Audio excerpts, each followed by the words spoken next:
سی pack, جس کی full form ہے چائنا پاکستان اکنامک کوریڈور، پاک چین دوستی کی علامت اور ایک ایسا منصوبہ ہے جسے پاکستان کے لیے گیم چینجر بھی کہا جاتا ہے۔ سی پیک پاکستان کی گرتی ہوئی اکنامی کو بچا سکتا ہے اور پاکستان کی جی ڈی پی میں 3% گروتھ آ سکتی ہے۔ حالانکہ وہ بات علیحدہ ہے کہ اس وقت پاکستان کو سنگین اکنامک کرائسس کا سامنا ہے اور پولیٹیکل انسٹیبلٹی بھی بہت زیادہ ہے۔ سی پیک چائنا کے بڑے project BRI belt and road initiative, جسے ون بیلٹ ون روڈ بھی کہا جاتا ہے، کا حصہ ہے۔ سی پیک کی ضرورت اور اہمیت کو سمجھنے کے لیے ضروری ہے کہ ہمیں پتہ ہو کہ BRI کیا ہے، کیونکہ سی پیک اسی کی ایک شاخ ہے۔ اسی کے ساتھ میں آپ کو سی پیک پاکستان کے لیے کتنا ضروری ہے یہ تو سمجھاؤں گا ہی، لیکن میں آپ کو یہ بھی سمجھاؤں گا کہ کس طرح سی پیک پاکستان کے لیے گلے کا پھندا بھی بن سکتا ہے، جس طرح سے یہ باقی دوسری ڈیولپنگ کنٹریز کے لیے بنا۔ اس لیے ویڈیو کو اینڈ تک ضرور دیکھنا۔ BRI یعنی بیلٹ اینڈ روڈ انیشیٹو کا آغاز ہوتا ہے 2013 میں، جب چائنا کے پریزیڈنٹ زی جن پنگ قزاقستان کا دورہ کرتے ہیں اور پرانے سلک روٹ کو ریوائیو دینے کی بات کرتے ہیں، بیلٹ اینڈ روڈ انیشیٹو کا نام لے کر۔ سلک روٹ کی بات کی جائے تو یہ ایک ٹریڈ روٹ تھا جو کہ یورپ، ایشیا اور افریقہ کی کنٹریز کو ملاتا تھا۔ یہ سلک روٹ 2000 سال تک قائم رہا، سیکنڈ BC سے لے کر 15ویں سینچری تک، لیکن اسے ختم کر دیا گیا مڈ 15th سینچری میں، لوگوں کے انٹریکشن سے جو بیماریاں پھیل رہی تھی اس کے سبب، اور جو وارز ہو رہی تھی۔ اس سلک روٹ کے مڈ میں چائنا ہوا کرتا تھا، اسی کو فالو کرتے ہوئے چائنا نے بیلٹ اینڈ روڈ انیشیٹو کی بنیاد رکھی۔ بیسیکلی BRI میں چائنا کو ایشیا، یورپ، مڈل ایسٹ اور افریقہ سے کنیکٹیوٹی ملتی ہے through roads, railways, ports, motorways, highways, bridges, oil and gas pipeline سے۔ BRI میں اس کے علاوہ کئی انرجی پروجیکٹس پر بہت زور دیا گیا ہے۔ بیلٹ اینڈ روڈ میں بیلٹ کا مطلب ہے زمینی راستے سے چائنا کا ایکسیس بنانا ہے مختلف گلوبل مارکیٹ سے، جبکہ روڈ کا مطلب یہاں میری ٹائم یعنی سمندری راستہ ہے۔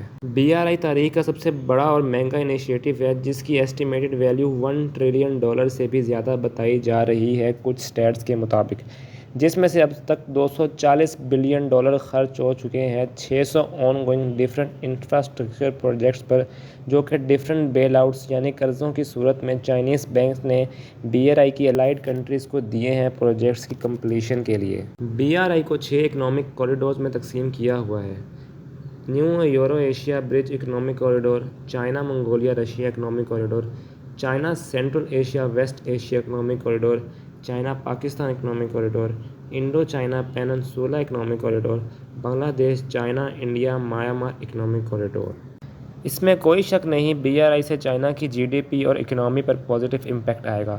اس سے چائنا میں مزید انفراسٹرکچر ڈیولپمنٹ، ٹریڈ، لوکل اور foreign investment, energy sector, industrial parks, special economic zones, cultural exchange, Chinese currency کی اپ لفٹ وغیرہ فیوچر میں ہمیں دیکھنے کو ملے گی۔ زی جن پنگ اپنے اس انیشیٹو سے چائنا کو دنیا کے سامنے ایز اے سپر پاور لے کر آ رہے ہیں، اور وہ چاہتے ہیں کہ سارے پروجیکٹ 2049 تک کمپلیٹ ہو جائیں تاکہ وہ عوام کو چائنا کے 100ویں جنم دن یعنی انڈیپینڈنس ڈے پر یہ تحفہ دیں۔ BRI کو سمجھ لیا، اب آتے ہیں سی پیک پر۔ سی پیک 20 اپریل 2015 کو لانچ ہوتا ہے، جب چائنا کے پریزیڈنٹ زی جن پنگ اور پاکستان کے prime minister Nawaz Sharif 51 infrastructure agreements پر سائن کرتے ہیں اور $46 بلین انویسٹ کرنے کا عزم کرتے ہیں۔ زی جن پنگ نواز شریف کو اس دوران کہتے ہیں کہ سی پیک چائنا کی طرف سے پاکستان کو ایک تحفہ ہے۔ سی پیک کی جڑیں ہائی ویز، ریل روڈز اور پائپ لائنز ہیں، جو پاکستان کے گوادر پورٹ، جو کہ عربین سی پر ہے، چائنا کے شہر کاشغر سے جوڑے گا۔ گوادر سے کاشغر کا یہ سفر 2041 کلومیٹر کا ہے۔ اب چائنا کے لیے گوادر پورٹ اتنا ضروری ہے کہ آپ سوچ بھی نہیں سکتے۔ دوستو، چائنا مڈل ایسٹ سے ہنڈریڈز آف ملین ڈالر کا آئل امپورٹ کرتا ہے اپنی مشینریز کو چلانے کے لیے۔ چائنا دنیا کا سب سے بڑا آئل امپورٹر ہے۔ یہ تیل اسے اسٹریٹ آف ملاکا سے گزار کر چائنا پہنچانا ہوتا ہے، جو کہ سماترا آئی لینڈ اور ملے پیننسولا کے درمیان ہے۔ اس کے ایسٹ میں سنگاپور ہے۔ چائنا کی 80% سے زیادہ ایکسپورٹ اسی رستے سے ہو کر گزرتی ہے۔ چائنا اپنے اس ٹریڈ روٹ سے بہت پریشان ہے، کیونکہ یہ پتلا راستہ آسانی سے چائنا کے مخالف کنٹریز بلاک کر سکتی ہیں، جس سے چائنا کی مشینری بند ہونے کے خدشات ہوں گے۔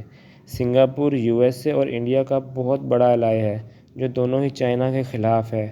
چائنا کو اچھی طرح سے خبر ہے کہ مستقبل میں سنگاپور چائنا کے اس ٹریڈ روٹ کو ڈسٹرب کرے گا، اس لیے اس نے کئی اور آلٹرنیٹیو روٹ بھی دیکھے ہیں، لیکن وہ بہت مہنگے پڑے ہیں چائنا کو، جس سے شپنگ کاسٹ میں $220 بلین کا اضافہ دیکھنے کو ملا۔ اب سی پیک کے ذریعے چائنا مڈل ایسٹ کے ساتھ ٹریڈ کرے گا تو گوادر پورٹ ٹو کاشغر کے اس رستے سے چائنا کا 3,000 سے 10,000 کلومیٹر تک کا رستہ کم ہو جائے گا، اور اس کے علاوہ 10 سے 20 دن کی بچت بھی ہوگی امپورٹ اور ایکسپورٹ کرنے میں۔ دوستوں، گوادر کے بارے میں ایک انٹرسٹنگ بات بتاؤں تو یہ آزادی کے وقت پاکستان کا حصہ نہ تھا۔ اسے 1958 میں اس وقت کے پرائم منسٹر فیروز خان نون اور ان کی بیوی وقار النساء نے عمان کے سلطان سے 5.5 بلین روپیز کا خریدا تھا، جسے بعد میں آفیشیلی پاکستان کا حصہ بنا دیا گیا۔ پاکستان کے انرجی سیکٹر کی ترقی سی پیک کا ایک بہت اہم فوکس رہا ہے۔ گلگت میں دیامار بادشاہ ڈیم، کاغان ویلی میں Suki Kinari hydro power plant, Neelum Jhelum hydro power plant, Tarbela plant کی expansion, Pakistan China fibre optic project, کوئلے سے بجلی بنانے والا پاور پروجیکٹ، پنڈ دتن خان میں شیخوپورہ کے قریب بکی پاور پلانٹ، قصور میں بلوکی پاور پلانٹ، ساہیوال میں coal power plant, China Pakistan joint biotech laboratory, Bahawalpur میں سورج سے توانائی بنانے والا قائد اعظم سولر پارک، تھر میں کوئلہ کی مائننگ، ٹھٹہ کے قریب ہوا سے بجلی بنانے والا Jhimpir wind power plant, China Pakistan joint marine research centre, اور 9 اکنامک زونز جو کہ پاکستان کی انڈسٹری اور فورن انویسٹمنٹ کو بڑھائیں گے۔ اس میں کوئی شک نہیں کہ رستے یعنی روڈز، ہائی ویز اور ریلویز کسی بھی ملک کی ترقی کے لیے بہت ضروری ہیں۔ لہٰذا سی پیک کے تھرو 887 کلومیٹر لمبی قراقرم ہائی وے، جو کہ پاک چائنا بارڈر کو حسن ابتال کے قریب ملاتی ہے، کی تعمیر ہوگی۔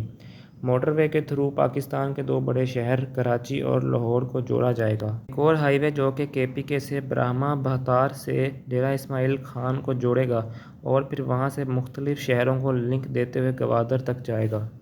اس کے علاوہ Karachi to Peshawar railway line کی مرمت ہوگی۔ سندھ کے کوٹری اور اٹک کی ریلوے لائن کو بہتر بنایا جائے گا۔ ایک اور ریلوے لائن بوستان جو کہ کوئٹہ کے قریب ہے، کوٹری جام سے ملائے گا، جو کہ ڈیرہ اسماعیل خان کے قریب ہے۔ گوادر پورٹ کی ایکسپینشن ہوگی اور اسے اپ گریڈ کرکے انٹرنیشنل سٹینڈرڈ کا پورٹ بنا دیا جائے گا تاکہ بڑے جہاز یہاں پر مال اتار اور لوڈ کر سکیں۔